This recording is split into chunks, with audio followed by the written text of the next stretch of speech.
Buenas tardes, soy Eugenia Hernández, la doctora Eugenia Hernández Ruiz, musicoterapeuta mexicana y soy también la secretaria de la Asociación Mexicana de Musicoterapeutas en México. Gracias por estar con nosotros. Está conmigo la doctora Indra Selvarajah. Voy a transformar mi lenguaje en inglés, voy a cambiar al inglés porque la doctora y yo nos vamos a estar comunicando. Van ustedes a ver subtítulos el resto de la plática. Dr. Indra Selvarajah is the founding president of the Malaysian Music Therapy Association, and she was the first first PhD qualified music therapist in Malaysia. She's currently serving as the re-elected chair of the Global Crisis Intervention Commission for the World Federation of Music Therapy. This is among many other things that she does, amazing things that she's going to tell us about. I invited Dr. Selvarajah to talk with us because she has the experience of starting music therapy practice and movement and associations and things in programs and projects in a country with limited resources. I think we can learn a lot from her, and she is just someone I admire a lot. I think she does amazing work. So I'm very honored that she accepted my invitation to be with us today. Doctor, may I call you Indra? Absolutely. And the honor and the privilege is mine. I have a lot of respect for the work that you are doing and the AMME as well. So thank you so much for your kind invitation. Thank you so much.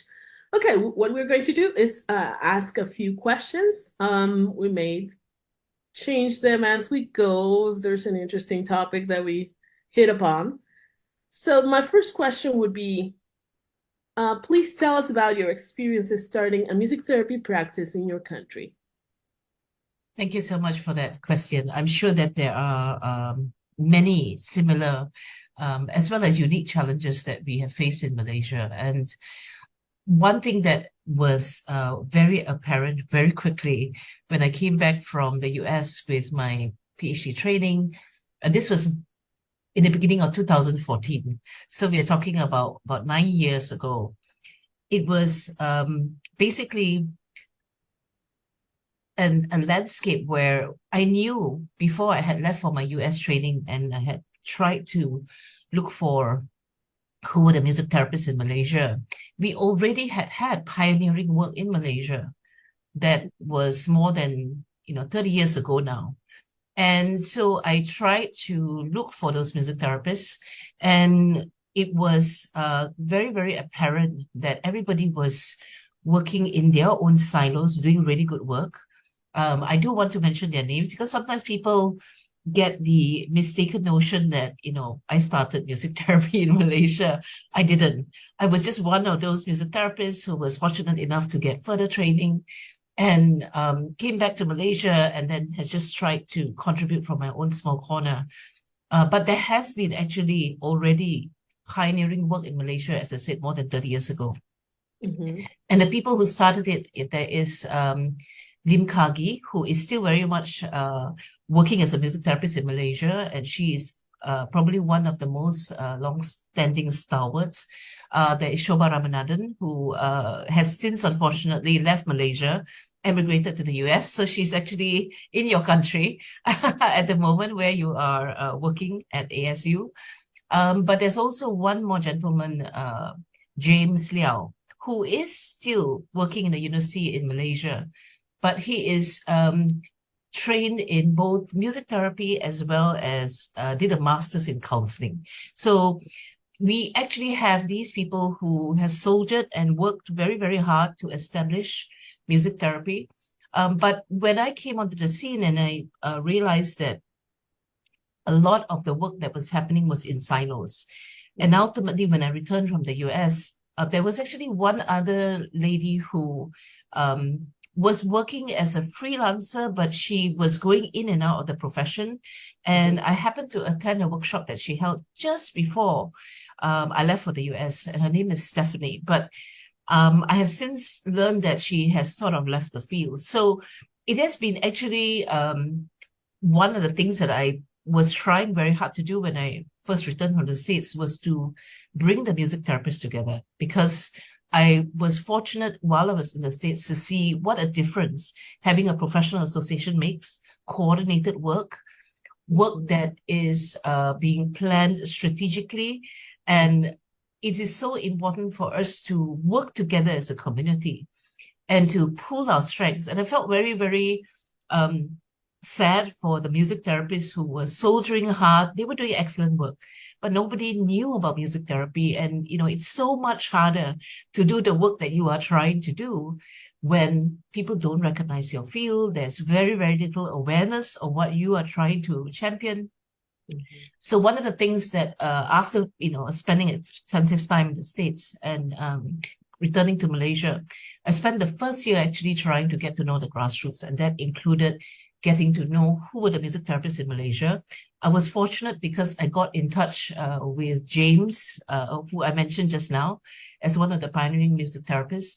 And he was already part of this association. So long before the Malaysian Music Therapy Association started in 2016, we actually already have a Malaysian Society for Music and Medicine that was established in 2012. So lo and behold, when I returned, I was pleasantly surprised to see, well, we did have MSMM, and James was part of it. And so he reached out to me because I was trying to find out who was doing music therapy and, trying to get to know who the music therapists were who were soldiering and working hard on the ground. And from that, I started to get connected with the music therapist. So James actually initially helped a lot with that. And I'm always appreciative of his efforts and how getting to know the music therapists, the work they were doing, it was very, very clear that while we were all uncoordinated at that stage and just doing our own thing, and there I was coming back to the university and trying to start things from scratch, that we would gain a lot more from working together and trying to find a way to amplify our voice rather than just, continue to work individually. So I was very fortunate because I happened to teach music management in my university. And this was a course that I taught, when I first joined University Putra Malaysia. But when I returned from the US, my colleagues said, here, you can have the course back. So I was put in this position where I was able to also leverage on the fact that we had a music events and a music management course. And there I was reaching out to music therapists. But it was a lot of hard work in the beginning because even in my own university, there was no awareness of music therapy. And so I literally had to start from scratch, educating my own university. I mean, we are the second largest university in Malaysia. And in order to get any kind of support in whatever platform you are working in, obviously, you need to get some kind of backing from your organization just to give you permission to do the work.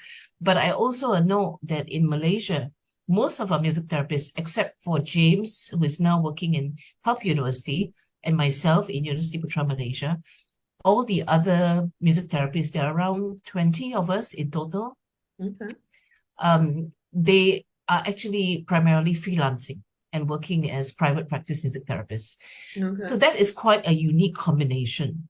And so I was able to, as I said, leverage on the fact that we did have a music management course. I happened to be the lecturer in charge. So 2015, because we had been having conversations about the music therapists, and then I was trying to sum up and size up where we were in all our respective platforms, it became very apparent that what would be useful was to organize a one-stop seminar where we could bring all the music therapists together. And so we started the first music therapy and autism seminar in 2015. And it was really a test waters, get a feel for what is needed out there. I think for me, what has been really important and what has been a tremendous asset in all this music therapy development work is having a very, very close connection to the community and seeking to understand and seeking to appreciate what are their pains, what are their problems, what are the challenges they face, and trying to figure out now how do we then translate our training and the things that are primarily Western based, because I was trained in the US, for my music therapy association education. Prior to that, my training was purely in the UK as well. So I'm this strange combination of UK trained, US trained, but Malaysian. And, I'd spent so much time over in the West by the time I had joined my university. And then, gone back to the US to do further training. But getting an appreciation for the grassroots works so that I could have a much better understanding of cultural context. And then how do we begin that important exercise of translating our training into ways that are able to support community needs. So it was a massive learning experience from the beginning, connecting to the grassroots. I spent, as I said, the first couple of years, first getting to know the music therapists, listening to them, having conversations, but also getting to know the community. Because strangely enough, I found that very early on when I was in the university, people would just call up the general public, would call the university line directly, ask whether they could speak to me about music therapy. And I was, someone unknown to them, and I was concerned because clearly that's a very, very intentional connection.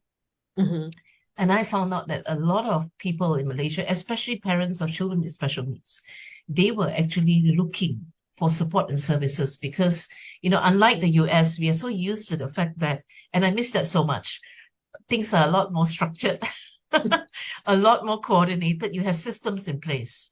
You actually already have mechanisms to provide services and to channel support.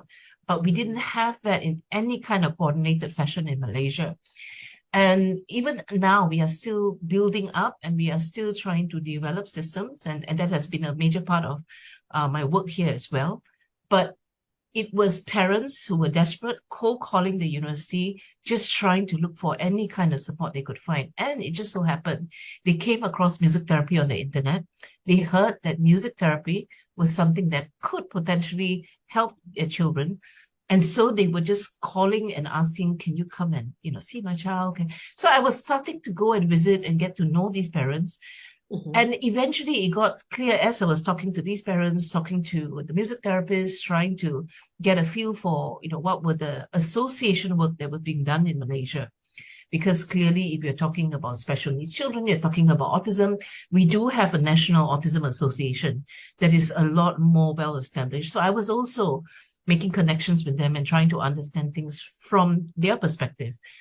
So all this was really about building up an awareness of context, trying to understand the ecosystem as much as I could, trying to start to identify who were the main stakeholders and the main players in that particular area. And, my heart really went out to these parents who took the courage, knew literally very little about music therapy, but they were willing to take that risk and just, cold call the university, as I said, to ask for help.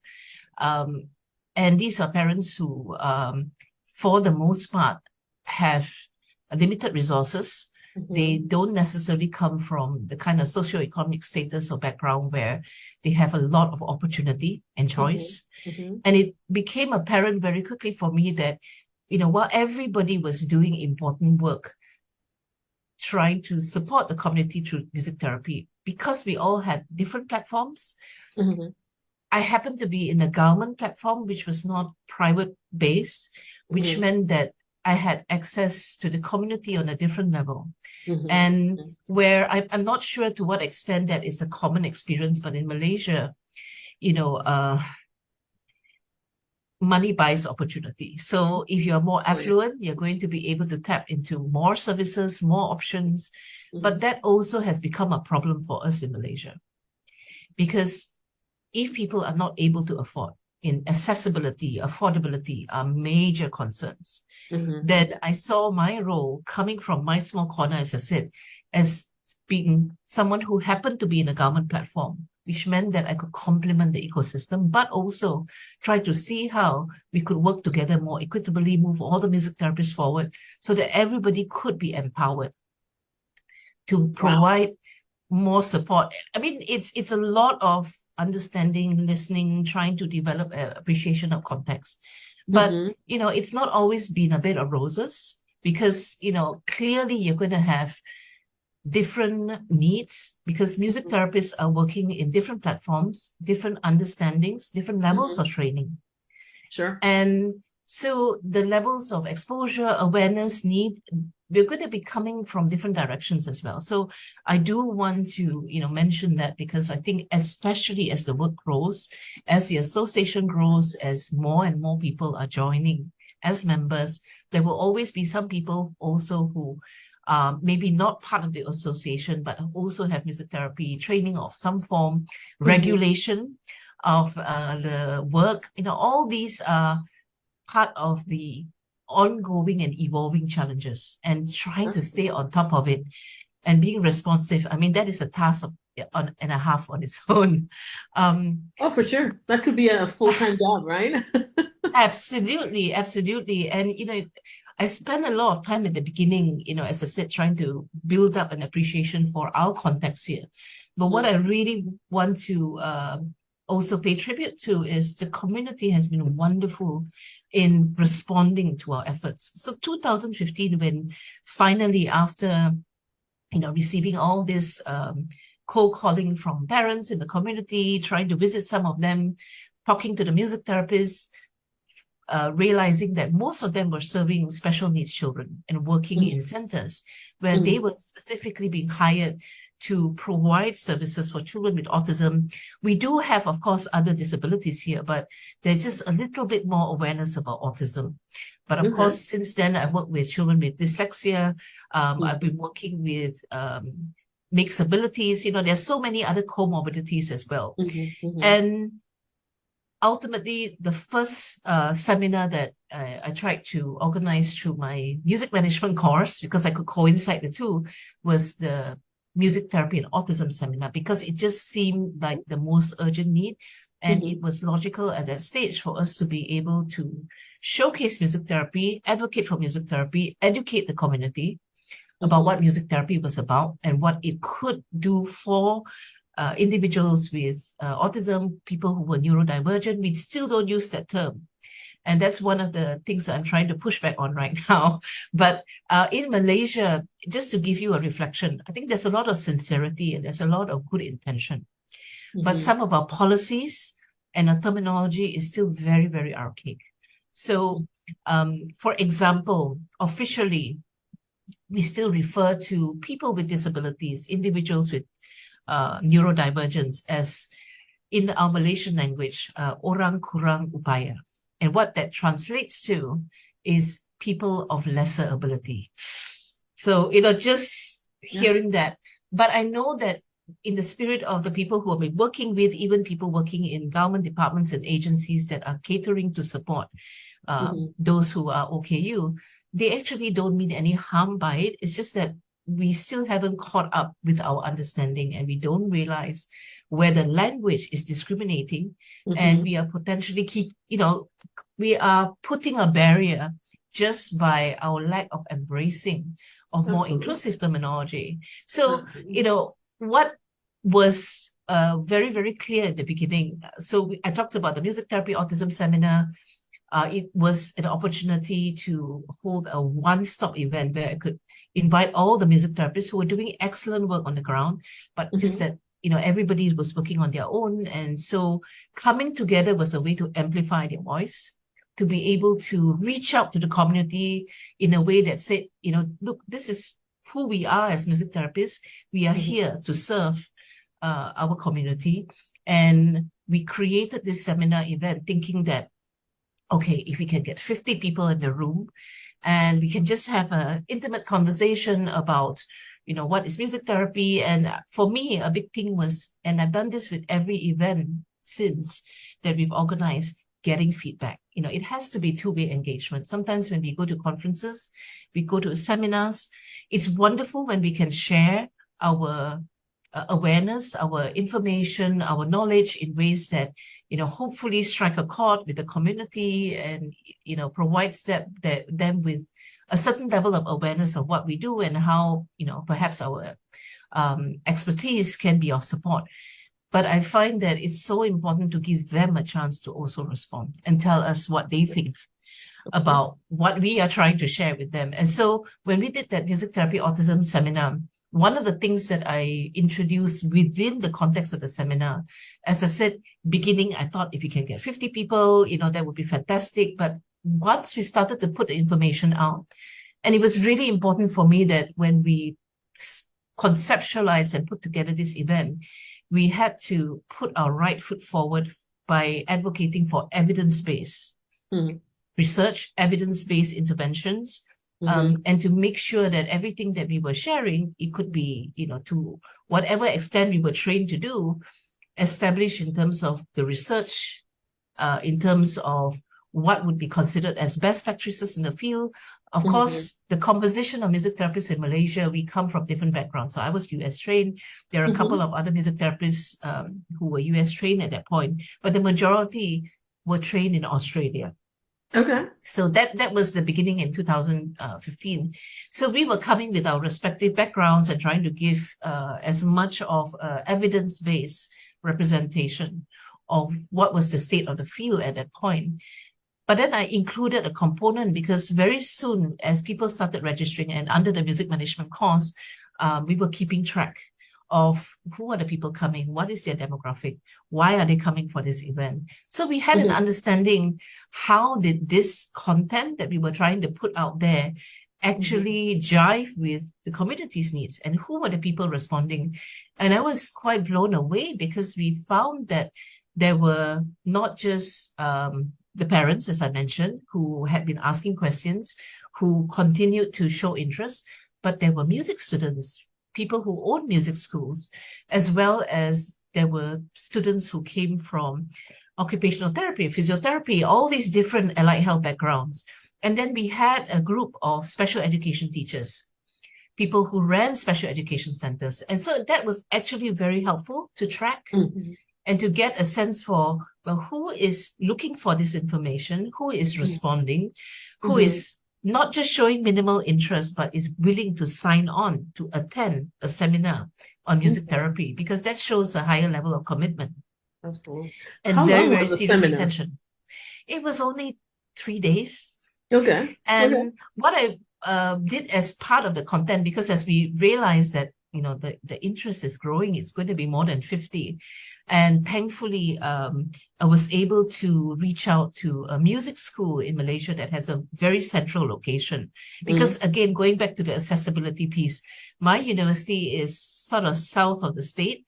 And as you can see from my background, it's got beautiful trees. But people think that where we are is a little bit far from the center. And so sometimes if you ask people to come all the way to drive to the south of the state, and you're talking about a new field and you're talking about an unknown quantity, they are less keen to, make that trek all the way across just to attend a seminar. So we actually targeted event space that was in the city center in a central location where we knew, looking into where a lot of people had made inquiries, they were located more in one part of Kuala Lumpur.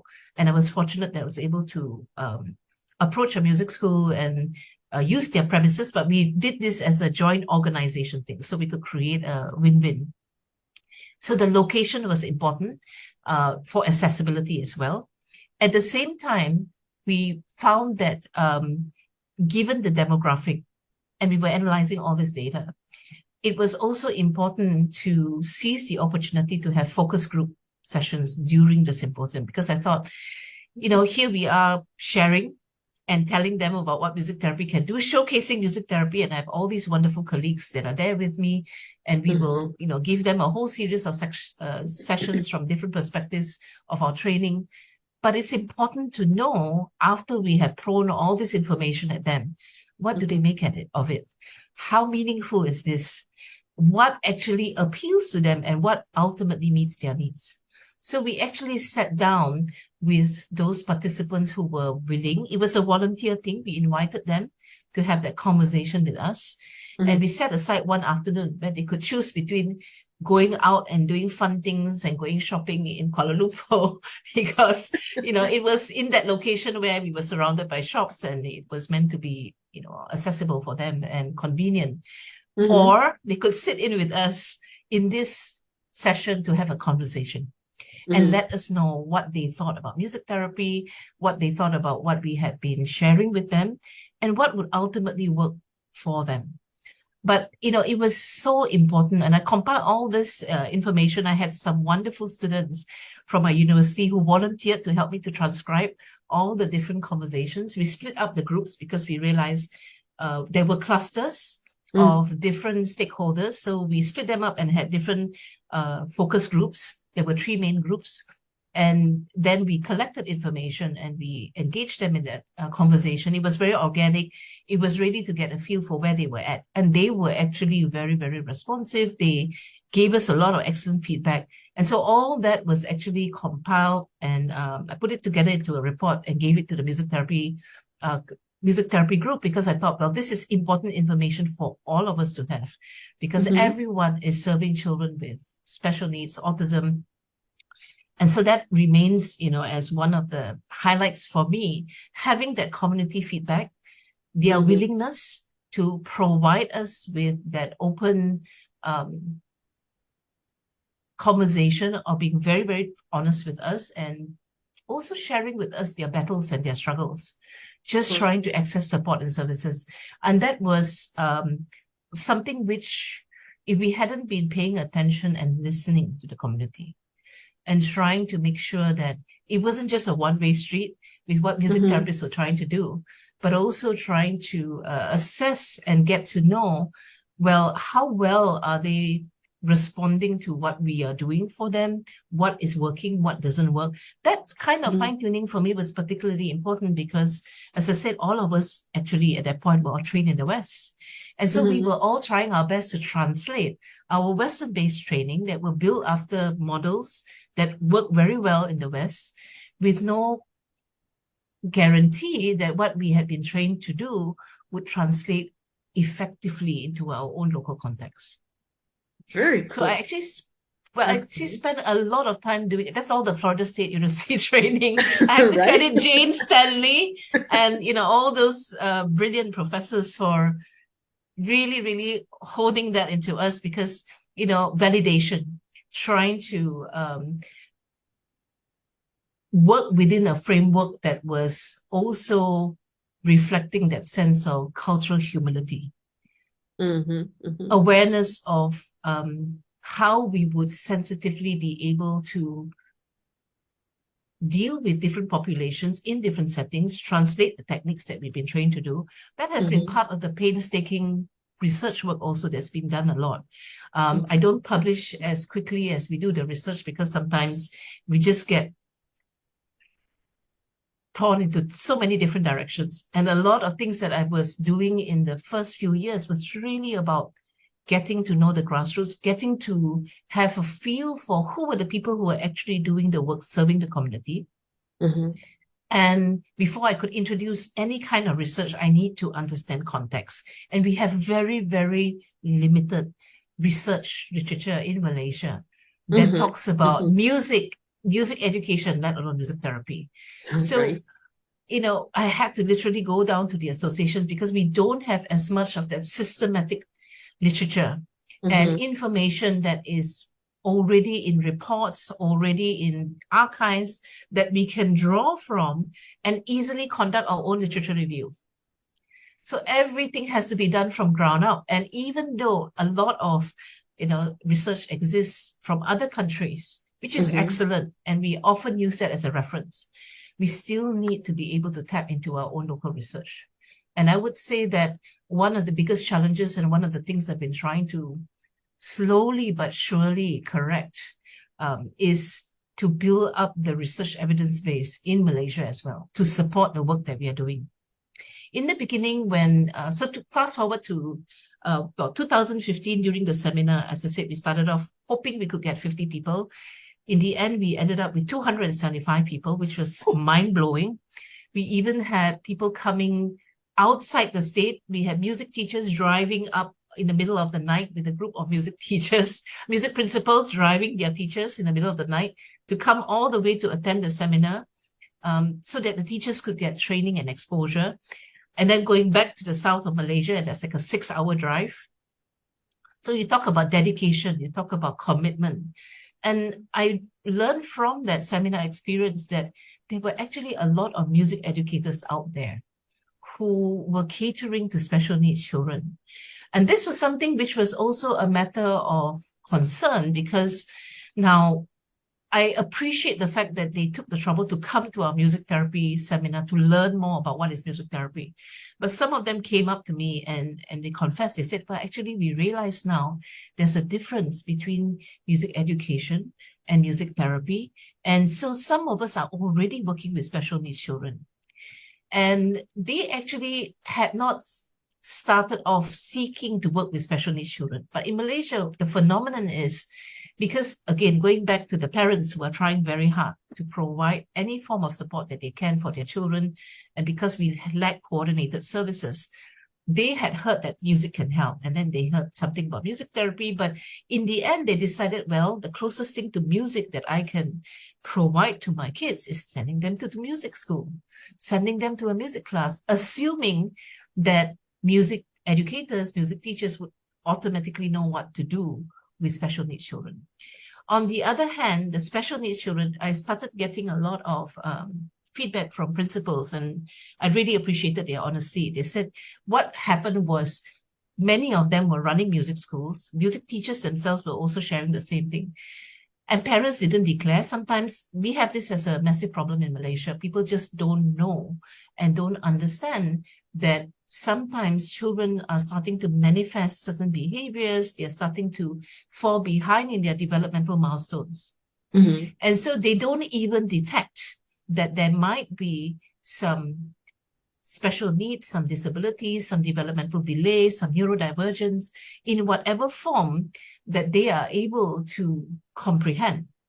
And so what happens is they send their kids for music class, and some of them, it's also a little bit of, because it's quite common here in Malaysia, as part of overall education, to send children for music class. So that's a good thing, because it means there's a little bit more awareness. But along the way, the teachers start to realize that, wait a minute, this child in my class doesn't function like the rest. And then the teacher feels obligated to see what they can do to help the child. Mm-hmm. And in the process, they start working, outside their professional scope. But because we don't have proper regulation as well for music education here, in a way that teachers are regulated in terms of what they can and can't do, and whether it's okay for them to be stepping into the special needs realm without the proper training. All that is still very much a no man's land, unknown quantity. And so what was happening was, at least these teachers cared enough about their kids. They took the trouble, they took leave to come to the seminar. They were asking questions. And when they started to realize, oh, wow, what we are doing is also potentially crossing the boundary, going into what may look like music therapy on the surface. And then, should I call what I do music therapy? And of course, then we were able to address all those concerns during the seminar. We could have a very, very open and transparent conversation. Now, to be fair, there were some others who, what they saw and what they ultimately discerned as the potential of music therapy. I also have had issues where I've heard of music teachers who are claiming to be music therapists, who are not, and they are a little bit more exposed and aware, and for them, they have business concerns, because music therapy is a buzzword, and now that we have more awareness, they see business potential there. So it's a mixed bag. It's been, a lot of pleasant surprises, but I think that whole intention of trying to get to know what's happening out there and trying to discern and understand needs. Now, in the end, for me, my main objective is, because I happen to work in the university, I believe that, not everybody has the opportunity to receive training. You and I, we were very, very fortunate that we were able to go and get, advanced training in the field. And in whatever way that we have been equipped to be able to do the work that we do, I do believe that there are a lot of music teachers, even music therapists out there, who want to go and pursue their training as far as they can possibly go, so they can, better provide support for the community. But we do know that there are many constraints, limitations. Of course. And so, what I was trying to do with all this learning was then to see, well, what can we do in the university to provide opportunity, access to education?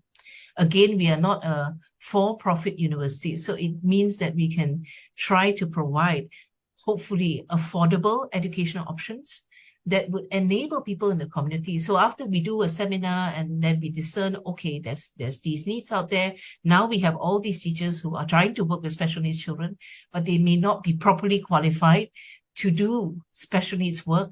And I very quickly picked up on the fact that, sometimes there would be organizations who would reach out to me and say, can you please come and do music therapy training in my music school? And then I had to be very careful. And I said, well, if I do this training, what is it supposed to achieve? Is it to provide awareness, which is fine? Introduce music therapy, I'm more than happy to do that.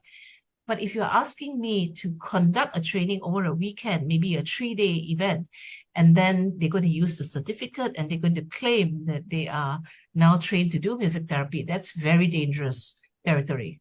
And I will not do that because it's not fair to you.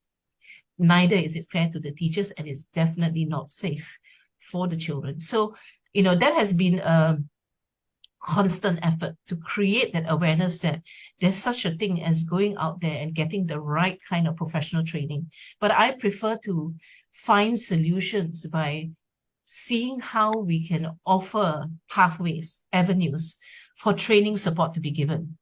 Because I think sometimes people, out of economic reasons, because they have livelihood issues, they're just trying to survive and trying to earn a living. But it can mean that they become desperate and they start to go beyond their professional boundaries in ways that are not safe for them, or even especially for the populations that they serve. So, that is an ongoing conversation, but I realize advocacy work is also very important to create that awareness. Oh, wow. That's a wealth of experience, wisdom. If I was going to ask for wisdom, you already gave us a lot. So let me see if I can summarize, and let me know if this is a fair summary. For you, a lot of the experience going back after your training both in the UK and the US as a music therapist, one of the challenges was to translate what you knew from the West culture to your own, which is different business.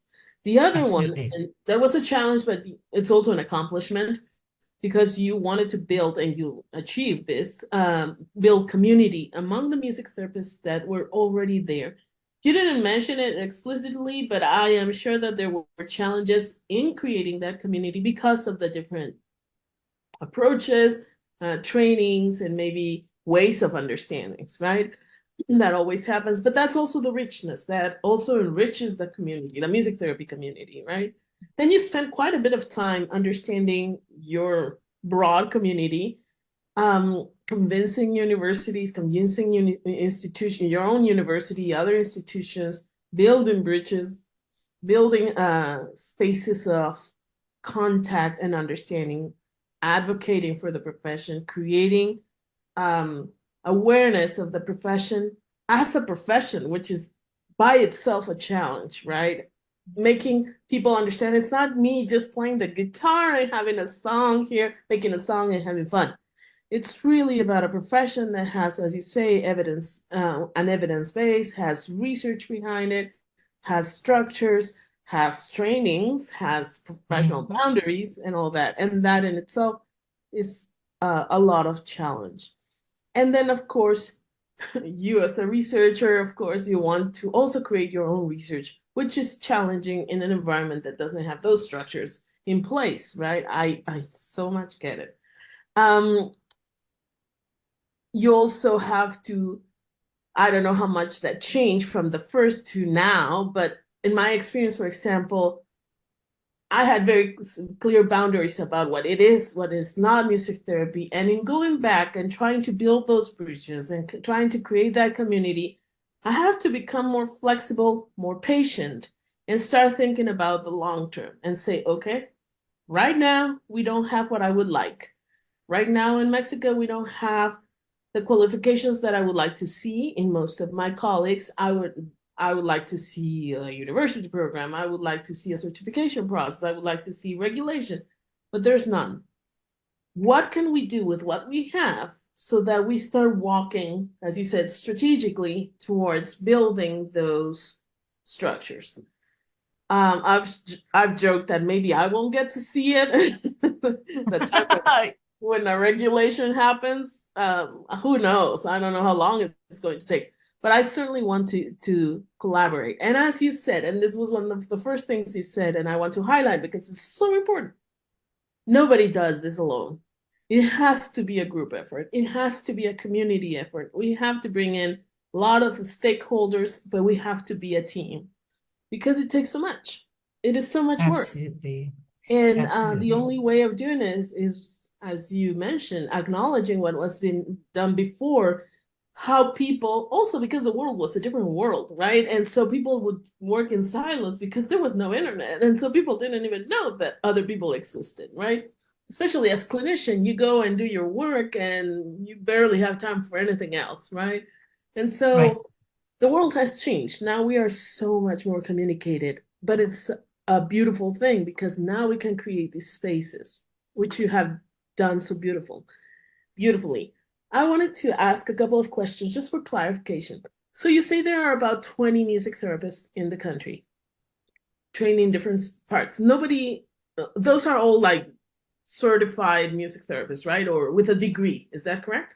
And they all That's train right. outside of Malaysia, right? That's right. Yes. Okay. Within your association, have you welcomed people, affiliated people who do not have a degree? That is a really good question. At the moment, we have affiliations with other professionals, the music educators, for example, who are interested in music therapy. So they are like friends of music therapy. Right. But in Malaysia, we don't actually, because we already have a history and a precedence where there are music colleges, there are music training programs at university level. Okay. And most of the people who have shown interest in music therapy are actually coming from those music backgrounds. So Okay. at the very least, they have some form of music certification, only because we have established history of music education in Malaysia. This is part of our legacy from our British colonialism days. Right. I know. But one of the things that they did bring in was they brought in the Associated Board Royal School of Music. And so that has a long history of already being established in Malaysia. And actually, even I did exams under that examination board. Most of us do. Now there are other examinations. Right. So that was one of the legacies that has spilled over to affect interest, receptivity towards music therapy. But ultimately, right now where we are at, now we don't have people who are necessarily coming from fields that don't have some form of professional certification of their own. But we do have increasing interest because one of the things that fast forward to more recent times, I've been engaged directly with the Ministry of Health because that is a really, really important stakeholder now that we've reached a stage where I've been given an instruction. I've been asked to actually help to set up the music therapy training program in Malaysia. So we're actually working on a master's music therapy program under UPM, my university. But part of it has also meant engaging a different set of stakeholders, working with the Malaysian Quality Assurance Agency, because they are the ones that are in charge of all the program development and university training at all these different levels, from diploma or vocational training, all the way up to degree and so forth and PhD. So working with these agencies now in the process of setting up our masters has been absolutely critical, because one thing that is very clear, we have to also anticipate, if we go ahead and, because fortunately between the AMME and of course what we're doing here in Malaysia, I know that AMME is a member organization under the World Federation of Music Therapy. I myself, along the way, was approached by the World Federation and somehow have now been involved at different levels of work. And so Malaysia also is under the member organization under WFMT. So we are fortunate because we are able to tap into a global professional organization that has vast resources. And in whatever way that we can get support, and to some extent, perhaps guidance on training and opportunities to also get that additional boost in trying to develop our own local work. On the other hand, it has been extremely important for me, besides being plugged into the World Federation, to work with the Ministry of Health and the Malaysian Quality Assurance Agency, simply because at the end of the day, they are the ones that will be licensed to accreditate and to approve programs and music therapists that are being trained under our program. So I didn't want a situation where I may be exposed from the education side, and I myself have a lot of training given my background in curriculum development, in developing university programs. So that's just something which, of course, comes as an advantage. But I needed to also understand what were the regulations and standards to make sure we benchmarked our training program and align the standards and expectations of the training program with the ministry requirements. Because if we didn't do that as part of the process, 3 years down the road, 4 years down the road, when we start to offer our program, then our music therapists are going to run into problems because their degrees are not going to be recognized by the government, by the Ministry of Health. And so that would be such a frustrating thing for them. It wouldn't be fair on the music therapists that we are training. So I've been working with the Ministry of Health. So it's almost as if as the need evolves, I have also tried to identify different sets of stakeholders that we need to engage. And what happened in 2022 is UPM actually, we spearheaded a symposium that was called Moving Music Therapy Forward in the Region. And what had happened by then was during the pandemic, because everybody was forced to rethink how we were able to continue to conduct our professions. And there was actually an initiative. This was credit to Petra Kern and Dr. Dina Register. They reached out to a group of us who happened to be music therapy educators affiliated with the universities, and they invited us to come together as a support network. Because as you know, Dr. Dina Register was the one who pioneered and started the music therapy master's program in Thailand. And that was more than 15 years ago. So she already has that history, and she has a long collaboration and relationship with Thailand.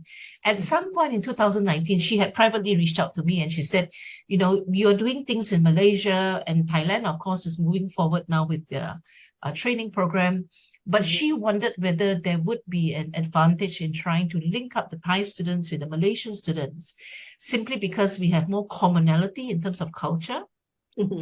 And maybe we could actually help to develop friendships. So it was a very sincere, a very, very pure intention to try to set up some form of support group among the students who were interested in music therapy coming from Thailand, in Malaysia. And I said, yeah, that would be wonderful, because I'm not sure what students in Mexico are like at undergraduate level, but in Malaysia, I've become very, very noisy and talkative now that I've had a lot of foreign training, so to speak. I mean, you know, I hope that it's in a good way, but most of the time, students in Malaysia are very, very quiet, very submissive. I came from that actually. And if you had known me when I was, you know, just before I started my first degree program, I was as quiet as a mouse. And that's a typical Malaysian student. So they lack social confidence. They don't have much self-expression compared to American students, who are a lot more spontaneous, a lot more articulate. And so I understood where she was coming from. And in Thailand, their culture is very, very Thai-centric. And their use of English is even less than in Malaysia. Now, Thailand has made fantastic strides, and they have really, really moved forward in such an admirable way. But the language barrier, I think that is something that remains an issue. So her pure intention was really to see if we could set up these initial friendship connections so that the Thai students and the Malaysian students would know they were not alone and they could start making friends. And I love that idea. And I said, yeah, that would definitely be something that would be also good for our students. But then the pandemic hit and everything was put on hold. So subsequently, during the midst of the pandemic, so Petra Kern, Dr. Dina Register, they obviously had been great colleagues, but they had the foresight and the vision to bring together all of us who were music therapy educators in the region. I happened to be invited on board coming from Malaysia. And so we started to have this support group among the music therapy educators. So Thailand was involved, Philippines, India, Malaysia, Indonesia, and later on we invited Burma, Myanmar on board as well, out of need. And that emerged out of the crisis intervention work for the World Federation. But we were just trying to support each other through this very difficult pandemic. But in the process, we started to recognize as well, as we were having these conversations, that there were many things that all of us were struggling with individually in our respective countries that had common elements, and that there were certain strengths in pulling together our resources, in trying to find ways to share our connections so we could actually mutually strengthen each other. So you talk about community, building community, the spirit of collaboration, that has been actually one of the greatest blessings. And it has been such a source of strength and support and encouragement because, you know, sometimes people don't understand the challenges that we go through, but we understand each other because there's more of a commonality in terms of our platforms, our experience. So as I said, the credit has to go back to Dr. Petra Kern and Dr. Dina Register because they were the ones who brought us together. But it has since developed into such an amazing and a strong regional collaboration. So if not for that, I would not have been able to initiate this symposium in 2022, where originally, actually, what happened was my university, after we had been building momentum with music therapy, and 2019, I invited Dr. Laurie Gooding over as a keynote speaker for our Malaysian Society for Music and Medicine Music Heals Conference. That was the first in the series. I was commissioned to help set up a conference. And so I was trying to be responsive to the needs at the time. So Music Heals was actually something that went beyond just music therapy to also include music in medicine, music as medicine, simply because from the first music therapy autism seminar in 2015, 2016, we actually had a music therapy conference. And that was where we saw the launch of the Malaysian Music Therapy Association.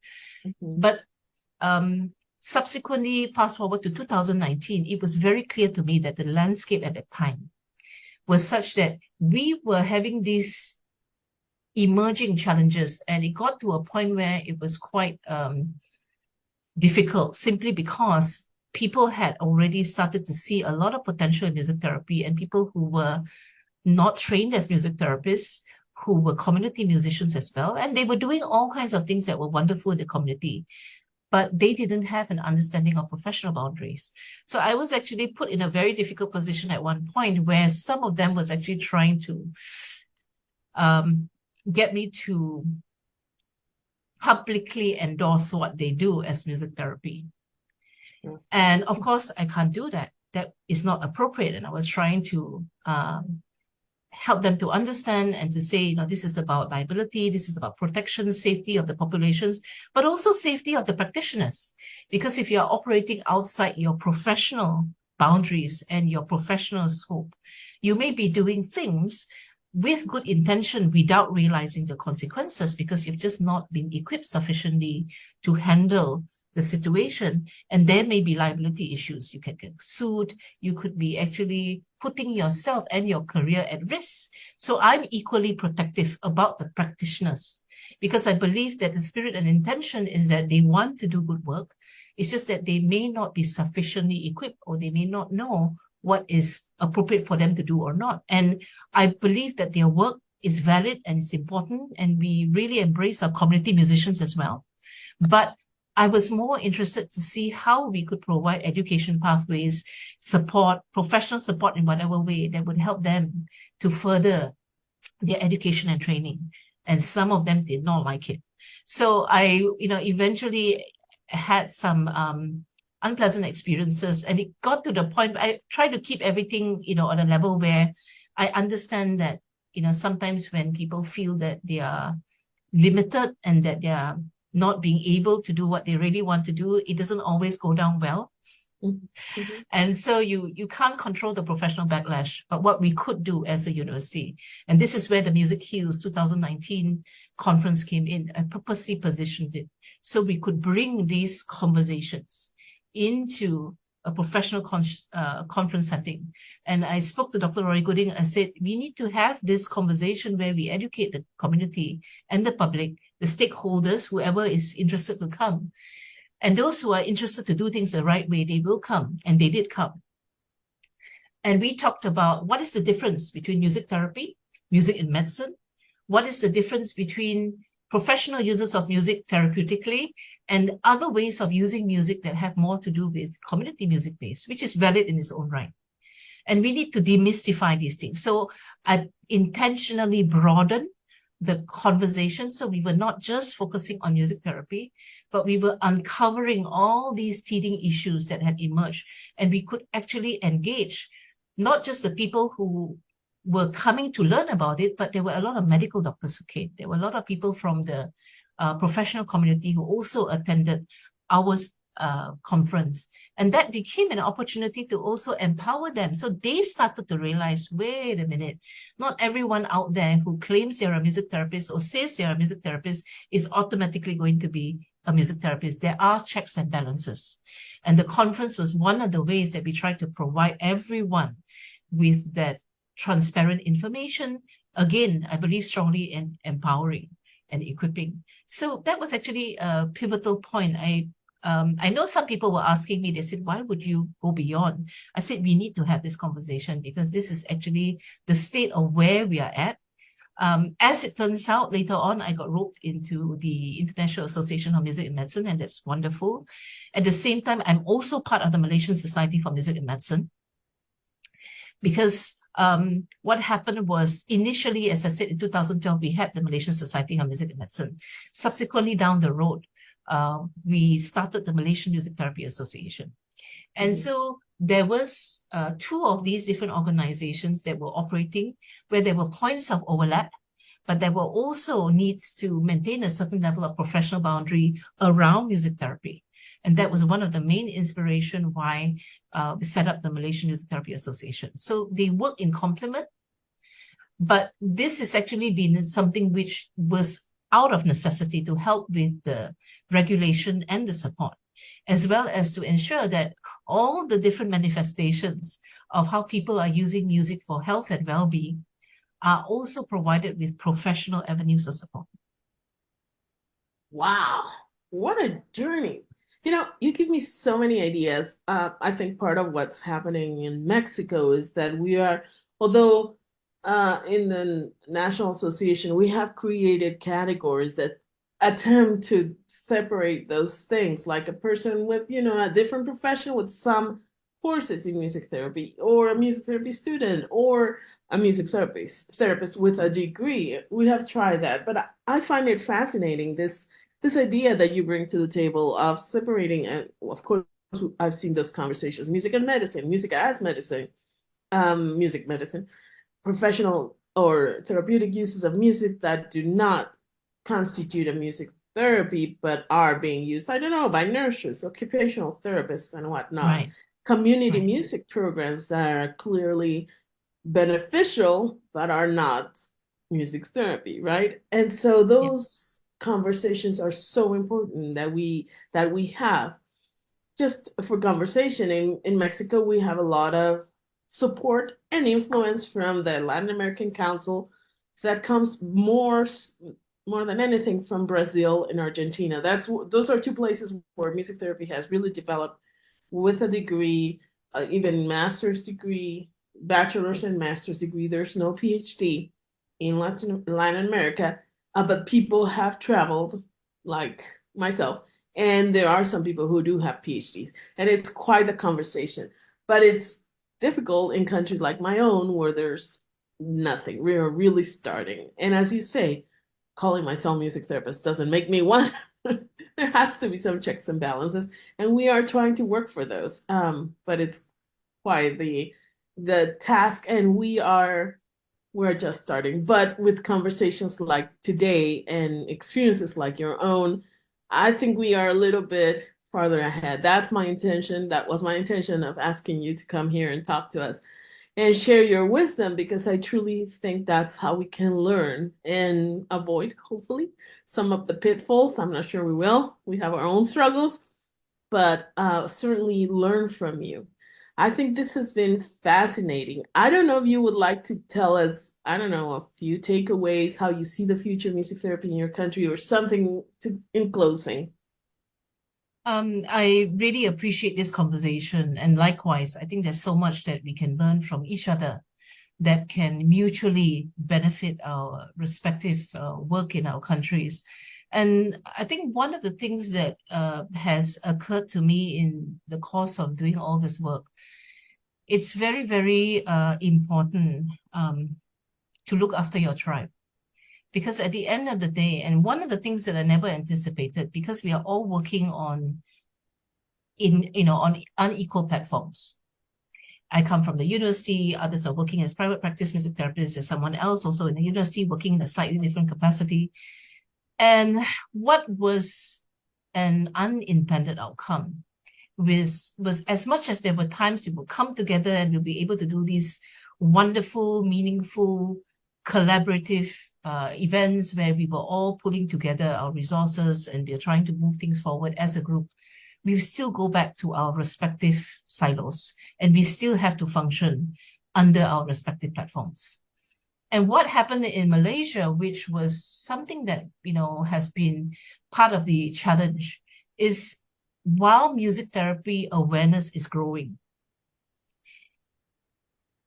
people are growing at different rates as well. And depending on the platforms, you may find that some platforms are growing at different rates.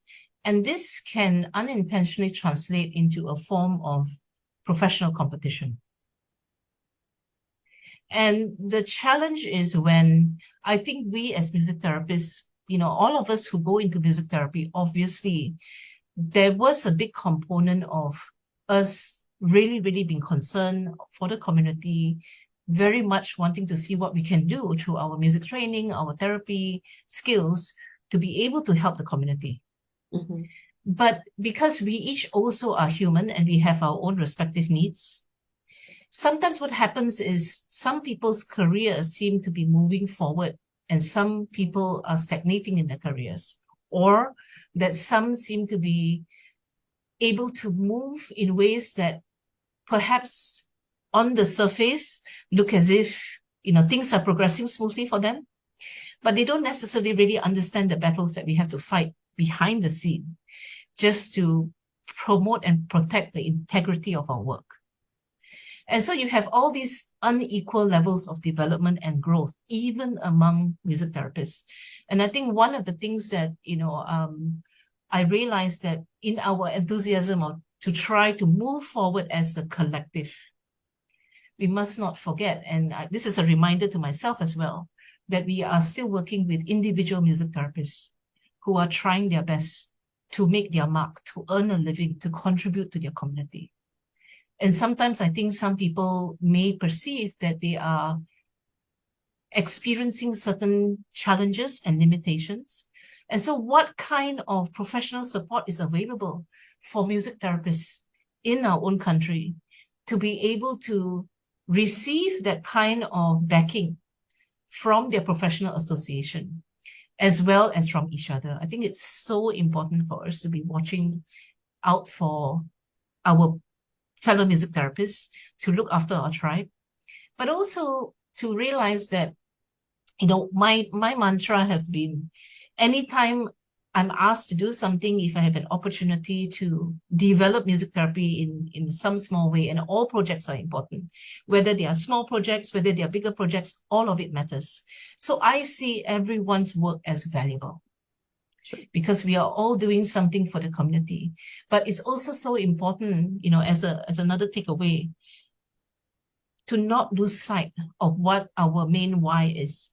So when we first entered the profession, what actually drew us to the protection? For me, what has been my ultimate benchmark is how can I best serve my community? And if we are focusing more on what can we do to harness our training in ways that we continue to learn, we continue to improve, we continue to keep ourselves updated. And that's why attending professional conferences, going for additional training, keeping up with certification, all those things are important. Mm-hmm. But at the same time, not losing sight that the main focus is the community and what we can better do to serve the community, because the community's needs are so vast. And I'm sure that as much as in Mexico, in Malaysia as well, you know, the demand and the need far outweighs the supply. Oh, for sure. And sometimes what happens is we start to become too preoccupied with, you know, how much are we moving ahead as music therapists in terms of our own professional development goals?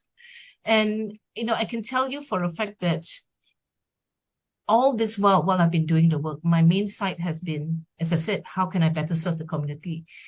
And how can I better understand their needs? How can I translate my training and whatever it is that I'm able to do to ensure that I give the best of what I have to offer to the community? And this is an ongoing fine-tuning process. But I never asked for the international spotlights. I've never asked for any of the recognition or accolades because that was never important in the first place. And I think that was also something which, you know, if you focus on doing the work as well as you can for the sake of those whom you serve, I think that probably gets us further than anything more. I mean, that's ultimately the only thing that I can think of that has, you know, helped the work that we are doing to advance as far as just trying to be a good servant leader working from our corner. And I think that is important because I see music therapists at some point short-circuiting, fighting among themselves, starting to try to pull each other down professionally, starting to get more distracted by this music therapy is getting ahead of me and I have been here longer and I have been doing this work more. And so why should they become more well-known in the field than me? I mean, I think that it's natural as human beings for us to feel that sense of struggle. And I think music therapists give so much and we do so much for others. Sometimes we become like a sponge that absorbs everyone's needs and problems. But I think music therapists also have to practice a level of self-care where we are not just giving all the time, but we are also making sure that we stay true to our principles, our core values of why we do what we do, and what our ultimate why is. Okay. And so that is actually something which I have, as I said, learn is the most important thing. Right. Perfect. Thank you so much, Indra. I think we're going to stop here. Thank you so much. And gracias a todos por vernos. Por un error técnico, cerramos la sesión de Zoom antes de tiempo, pero quisiera cerrar con ustedes, nuestro público, para decirles que les agradecemos mucho su tiempo y también para invitarlos a que participen con nosotros en la Asociación de Musicoterapeutas en México. Si van a la dirección musicoterapiamexico.org van a encontrar más información y si van a la pestaña de afiliación van a encontrar el proceso de afiliación, así como las diferentes categorías, dependiendo de dónde se encuentren en su acercamiento a la musicoterapia. Los esperamos, ojalá esta presentación haya sido de su interés y le agradecemos nuevamente a la doctora Indra Selvarajah por su tiempo y toda su sabiduría. Muchas gracias a todos y que estén muy bien. Hasta luego.